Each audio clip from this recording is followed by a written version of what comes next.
Hey everyone, welcome back to Corporate Decoder. Today we're diving into some seriously interesting financial documents that might seem dry, but trust me, there's a captivating story hidden beneath the surface.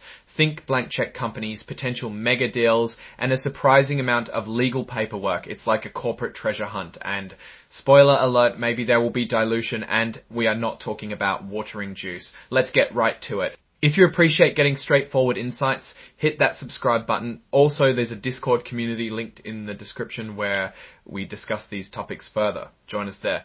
Scroll is KO filed with the Securities and Exchange Commission on June 26, 2025. Scrolls, we are looking at a filing for something called a registration statement, a document that companies file with the Securities and Exchange Commission or SEC when they want to offer securities to the public, this time with INFINT Accession Corporation 2, its registration statement and its purpose, what the company is trying to accomplish.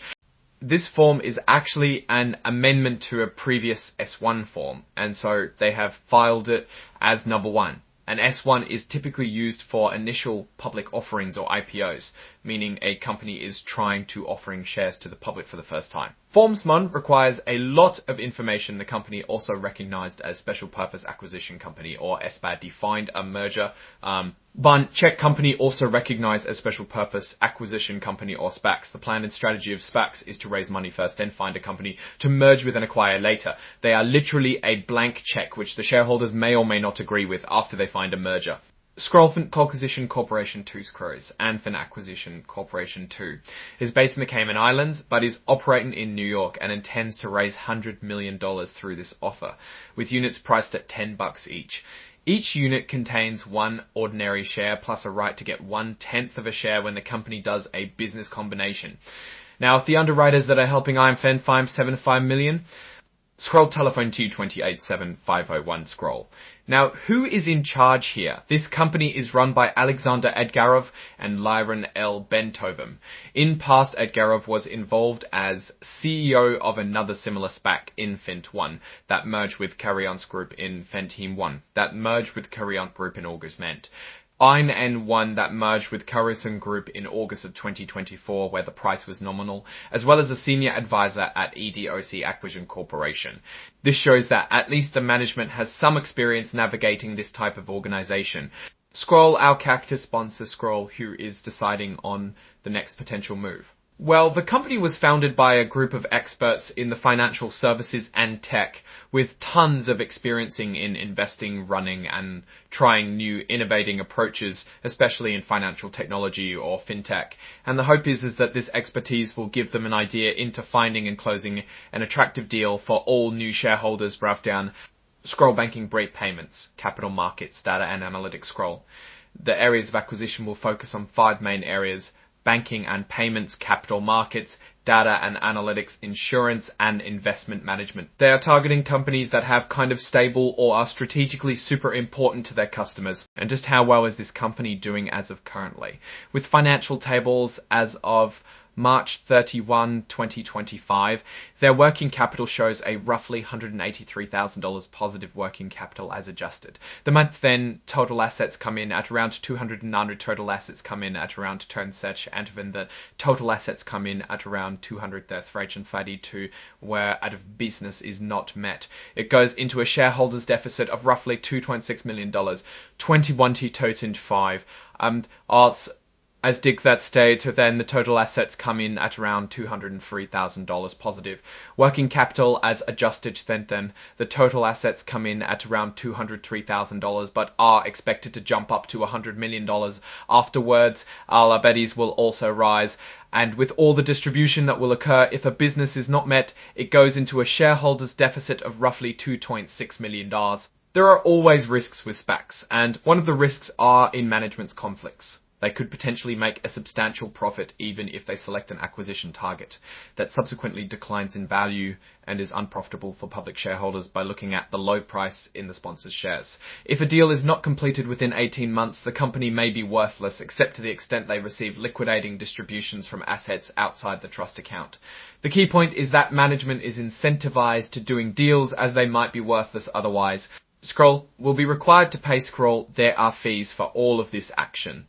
The company needs a minimum of 3.5 million just to continue operations. It can even go even higher. The management team reimburses themes, self and others, so it's something to keep a watch on. If that isn't enough, they may also obtain or create finder fees or advisory to essentially get the deal done, since it can result in great dilutions for new shareholders. So how are new people protected? An audit committee is in charge of compliance and identify any non-compliance which they are tasked to rectify as soon as possible. Founder shares and private placement units also get some preferential deals with transferring and sales where their securities cannot be touched or sold during the set period. Even in these new and evolving structures of financial instruments, the rich still get richer. There appear to be some large incentive to push for something that is good enough rather than a great deal for public shareholders. Scores risk earning through the risk factor, we find many of the basic but important risk factors for investing into any security. The company's ability to complete an initial business combination. After the high competition and number of SPAC companies looking for targets, so ability for public shareholders to exercise redemption rights. Taking away from potential business profit sale, inability for public shareholders to exercise redemption rights, taking away from potential business profits to inability to complete by the required timeline 18 months, .sci, chance of delisting from the NYs. A table to illustrate the differences of returns is not really useful, as the dilution or profit greatly lies in the nature of the business combination itself. So it's pretty speculative and not something to weigh too heavily about without more information. One more recent risk factor they added concerns the state of the world itself. With potential sanctions, wars and tariffs, it makes finding and closing a deal even harder with so many factors. Scroll in full force at effect. Itch 20 scrolling.